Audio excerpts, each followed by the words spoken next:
첫 번째 소식입니다. 네이버가 자사 쇼핑몰과 동영상 서비스가 검색에 더 많이 노출되도록 검색 알고리즘을 조작해서 네이버 입점 상품의 노출 순위를 끌어올린 것으로 드러났습니다. 공정위는 시정 명령과 함께 과징금 267억 원을 부과했습니다. 그런가 하면 네이버 페이와 카카오페이 등 IT 대기업 간편결제업체들이 올 상반기 처음으로 영업이익을 냈습니다. 특히 네이버 페이의 경우 상반기 흑자 규모가 100억 원대인 것으로 확인됐습니다.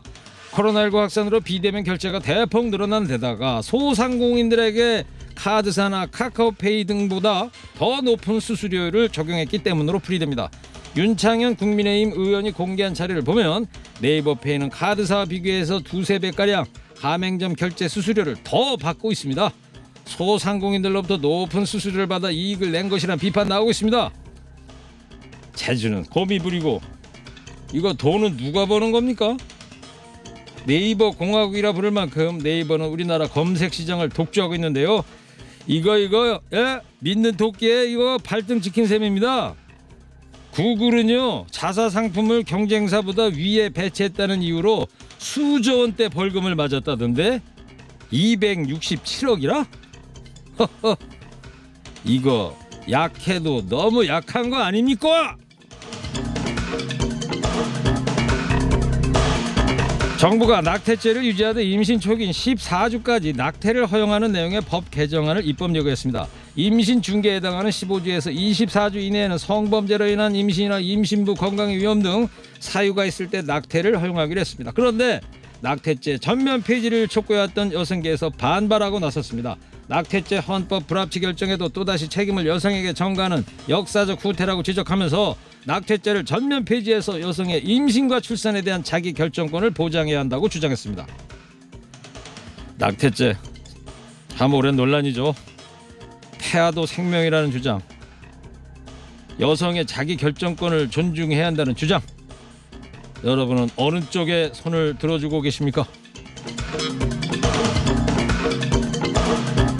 다음 소식입니다. 의사 국가고시를 거부했던 의대생이 청와대 국민청원 게시판에 국민에게 사과를 드린다는 청원 글을 올렸습니다. 청원인은 국민께 심려를 끼쳐드린 점 진심으로 사과드린다 이렇게 글을 시작을 했는데요. 시험에 응시할 기회가 여러 번이나 있었음에도 자발적으로 시험을 치지 않기로 했던 학생들이 한참이 지난 지금에 이르러서야 정부의 대승적 결단을 기다린다고 모순적 태도를 보이니 국민 여러분께서 이를 쉽게 받아들일 수 없다는 점 또한 이해하고 있다.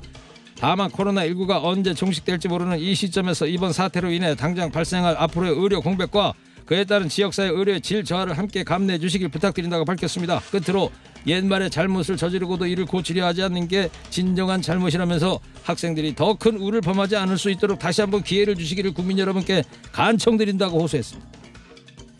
예, 맞습니다. 잘못을 저지르고도요 이를 고치려고 하지 않는 게 잘못이죠. 그리고 진정한 사과는 그 잘못에 대한 책임을 지는 데서 시작하는 겁니다. 다음부터는요 좀 더 신중하게 행동하고, 그리고요 내년에 시험 잘 보기 바랍니다.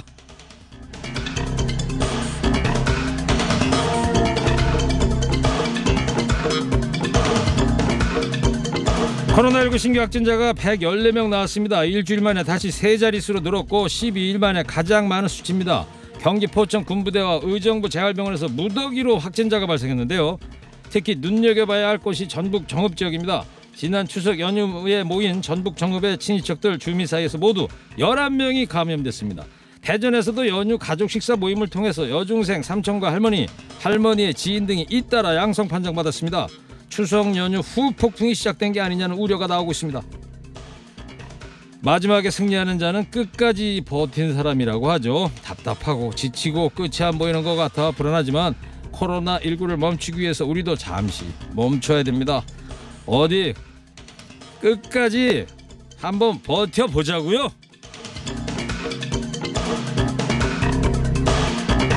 마지막 소식입니다. 국내 이동통신사 3사가 제공하는 5G 서비스를 사용하다가 다시 4G로 돌아간 가입자가 56만 명이 넘는 것으로 나타났습니다. 이유는 기대보다 낮은 통신 품질 때문인 것으로 드러났는데요. 이는 지난 8월 말 기준으로 이동통신 3사 5G 전체 가입자의 6.5%에 달하는 규모입니다. 한편 우상호 더불어민주당 의원은 국내 이동통신사들이 과도한 폭리를 취하고 있다면서 소비자들이 속지 않도록 요금제 체계를 단순화해야 한다고 주장했습니다. 오늘 아침에 라디오 인터뷰에 출연한 우 의원은 최근 입수한 5G 이용 약관 개정 근거 자료에 따르면 통신 서비스를 이용하는 국민 한 명에 받는 통신비의 평균 매출은 공급 비용 원가보다 140%가량 높은 것으로 드러났다. 이 통사에서 최소 10,000원에서 15,000원 이상 요금을 내릴 여력이 있다고 강조했습니다. 또 고가 요금제를 지불하는 소비자일수록 이 통사에 봉이 되고 있다면서 저가 요금제에서 내기 어려운 수익을 고가 요금제에서 거둬들인 전략이라 고가 요금제를 쓸수록 마진폭이 크다고 주장했습니다.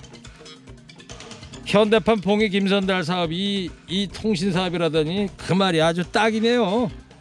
못 쓰고 사라진 이동통신 포인트가 4년간 838억이 넘는다던데 포인트로 통신비 차감할 수 있도록 하면 될걸.